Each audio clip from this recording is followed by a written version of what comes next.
श्री शिवाय नमस्तुभ्यम। दोस्तों, जैसा कि आप सब जानते हो, कल है 27 फरवरी मंगलवार का दिन और मंगलवार के दिन पड़ रही है तृतीया तिथि, जो कि बहुत ही खास और विशेष होती है। दोस्तों, बस आपको 2 लौंग और 1 बूंद शहद से अचूक उपाय करना है। यदि आप इस उपाय करते हो तो आपकी मनोकामना मात्र 3 दिन के अंदर जरूर पूरी हो जाएगी।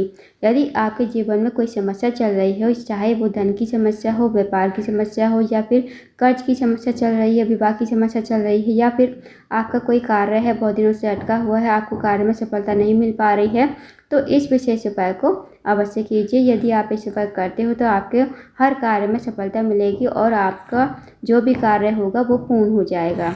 पूज्य गुरु जी कथा को सुनकर उपाय को अच्छे से समझाने का प्रयास करेंगे। तो आइए दोस्तों, जानते हैं उपाय कैसे करना है। पहला जो उपाय है दोस्तों, वह है इच्छा पूर्ति के लिए, विशेष मनोकामना पूर्ति के लिए। यदि आपकी कोई विशेष मनोकामना है जो काफ़ी दिनों से पूर्ण नहीं हो रही है, या फिर दोस्तों आपके जीवन में कोई समस्या चल रही है, बड़ी से बड़ी समस्या हो, चाहे वो धन की समस्या हो, व्यापार की समस्या हो, कर्ज की समस्या हो, विवाह की समस्या हो, तो भी आप इस उपाय को करके देखिए, आपको जो है ज़रूर फ़ायदा मिलेगा। तो आपको क्या करना है, आपको इस उपाय को करने के लिए लेना है 1 चम्मच शहद। अब आप इस शहद को जो है कटोरी में डाल दीजिए। साथ ही आपको लेना है 2 लौंग, फूल वाली लौंग होती है ना, वो आपको लेनी है। साथ ही आपको 1 लोटा जल लेना है तांबे के पात्र में। अब आपको इस उपाय को प्रदोष काल के समय ही करना है, शाम के समय या सुबह के समय भी इस उपाय को कर सकते हो। और इन्हें लेकर पहुंच जाओ आप शिव जी के मंदिर में। शिव जी के मंदिर में जाकर सबसे पहले जो आपके पास शहद है कटोरी में, उसमें आपको 2 लौंग जो है फूल वाली, वो आपको डाल देनी है ताकि वो अच्छी तरह से शहद में हो जाएं। अब आपको इस कटोरी को हाथ में लेना है और जो भी इस कटोरी में शहद है और 2 लौंग है, आपको महादेव से प्रार्थना करनी है। हे महादेव, मेरे जीवन में ये समस्या चल रही है, मेरे जीवन की ये मनोकामना है, आप मेरी मनोकामना पूर्ण करो और मेरे जीवन की ये समस्या बहुत जल्दी समाप्त करें। तो आपको अपनी मनोकामना कहते हुए ये जो 2 लौंग है और शहद है, आपको शिवलिंग के ऊपर समर्पित कर देना है, श्री शिवाय नमस्तुभ्यम कहते हुए। अब दोस्तों, जो आपके पास 1 लोटा जल है, वो आपको शिवलिंग के ऊपर ही श्री शिवाय नमस्तुभ्यम कहते हुए या फिर ओम नमः शिवाय का जाप करते हुए आपको शिवलिंग के ऊपर समर्पित कर देना है। बस आपको छोटा सा उपाय करना है। इस उपाय को करके देखिए, जो भी व्यक्ति, जो भी महिला इस उपाय को करता है, उसके जीवन से सारी समस्या समाप्त हो जाती हैं और जीवन की जो भी विशेष मनोकामना है, मनोकामना अतिशीघ्र पूर्ण हो जाती है। तो इस विशेष उपाय को करके देखिएगा दोस्तों। अब जानते हैं अगले उपाय के बारे में। अगला जो उपाय है दोस्तों, यदि आपके घर में जो है सुख शांति समृद्धि बिल्कुल भी नहीं है, आपके घर में छोटी छोटी बातों पर झगड़ा हो जाता है, तो इस विशेष उपाय को अवश्य कीजिए।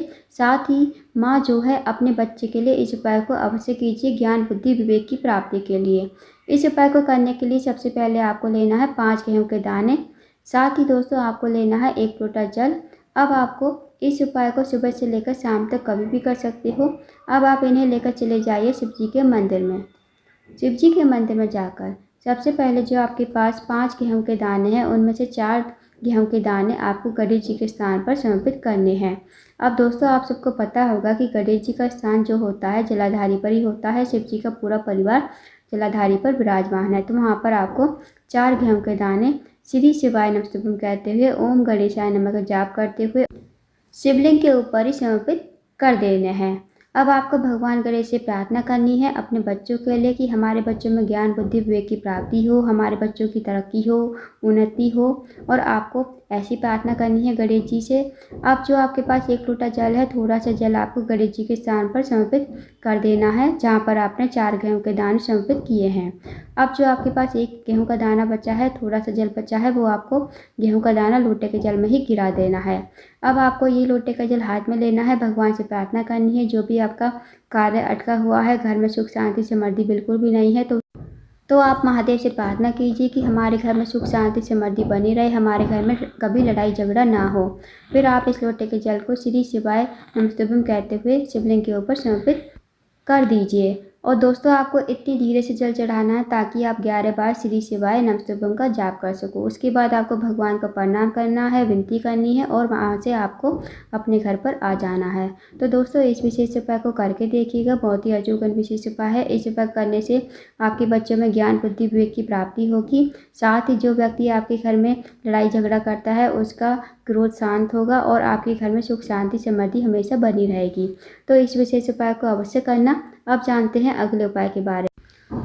दोस्तों अगला जो उपाय है वो है, अगर आपके जीवन में बहुत ज़्यादा दुख है, कष्ट है, तकलीफ है, आपका जो जीवन है परेशानियों से घिरा हुआ है, या आपके जीवन में मुसीबत आती रहती है, एक मुसीबत आपके जीवन से चली जाती है तो दूसरी आ जाती है, दूसरी आती है तो तीसरी आ जाती है। अगर आपके जीवन में भी ऐसा ही हो रहा है तो इस उपाय को अवश्य कीजिए। इस उपाय को करने के लिए सबसे पहले आपको एक दीपक लेना है। दीपक आपको मिट्टी का ही लेना है, यहाँ पर आपको आटे का दीपक नहीं लेना है।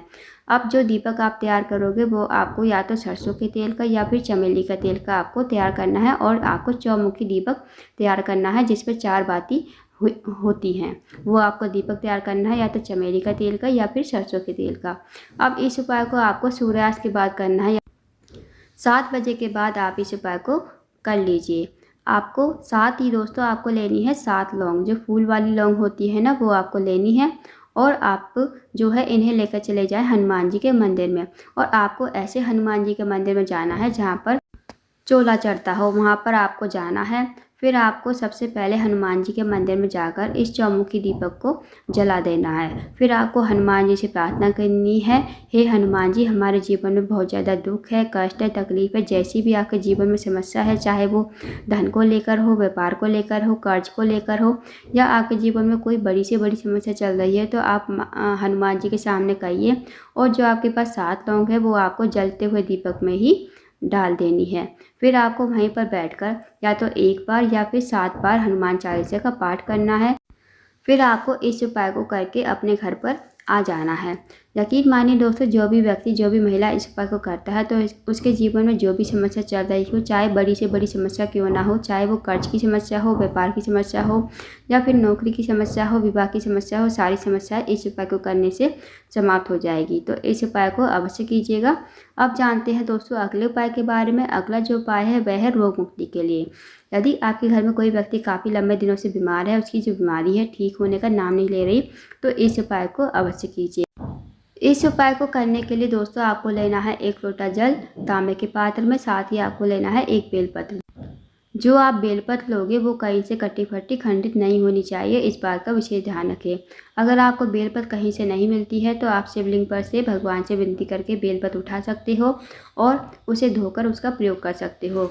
अब दोस्तों आपको इन्हें लेकर पहुंच जाए शिव जी के मंदिर में। शिव जी के मंदिर में जाकर सबसे पहले आपको 1 लोटा जल श्री शिवाय नमस्तुभ्यम कहते हुए शिवलिंग के ऊपर धीरे धीरे समर्पित कर देना है। अब जो आपके पास 1 बेलपत्र है वो आपको अपने सीधे हाथ में लेनी है, भगवान से प्रार्थना करनी है उस रोगी व्यक्ति के लिए, जो व्यक्ति आपके घर में काफ़ी लंबे दिनों से बीमार पड़ा है, उसकी जो बीमारी है ख़त्म होने का नाम नहीं ले रही। और उस रोगी व्यक्ति का नाम लोगे और गोत्र बोलोगे और इस बेलपत्र को शिवलिंग के ऊपर समर्पित कर दोगे कुंदकेश्वर महादेव का नाम लेते हुए। फिर आपको 2 मिनट मंदिर में बैठना है, श्री शिवाय नमस्तुभ्यम का जाप करना है। उसके बाद आपने जो बेलपत्र चढ़ाई है शिवलिंग के ऊपर, वो आपको भगवान से विनती करके औषधि के रूप में लेकर आनी है। इस बेलपत्र को घर पर लाकर उस रोगी व्यक्ति को खिलाना है जो व्यक्ति आपके घर में काफ़ी लंबे दिनों से बीमार पड़ा है, उसकी जो बीमारी है ठीक होने का नाम नहीं ले रही। अगर वो इस बेलपत्र को नहीं खाता है तो आप इसे सुखा लीजिए, इसका सुखाकर पाउडर बना लीजिए। फिर आप इसे पानी में घोलकर भी दे सकती हो। जब आप इसे दोगे तो आपको कुंदकेश्वर महादेव का नाम लेते हुए इस पानी को उस रोगी व्यक्ति को पिलाना है। दोस्तों यदि आप इसे उपाय करते हो तो जो भी व्यक्ति आपके घर में बीमार है उसकी जो बीमारी है ठीक होने लगेगी और धीरे धीरे वो व्यक्ति रोग मुक्त हो जाएगा। तो इस विशेष उपाय को करके देखिएगा। पूज्य गुरु जी पर्दे मिश्रा जी कहते हैं जो भी हम उपाय बताते हैं उन्हें एक बार प्रैक्टिकल करके अवश्य देखें। तो दोस्तों ये थे कुछ विशेष उपाय जो आपको मंगलवार के दिन करने हैं। इन उपाय को अवश्य कीजिएगा। अगर आपको जानकारी पसंद आई हो वीडियो को लाइक करें, शेयर करें, चैनल को जरूर सब्सक्राइब करें और कमेंट बॉक्स में श्री शिवाय नमस्तुभ्यम हर हर महादेव जरूर लिखें।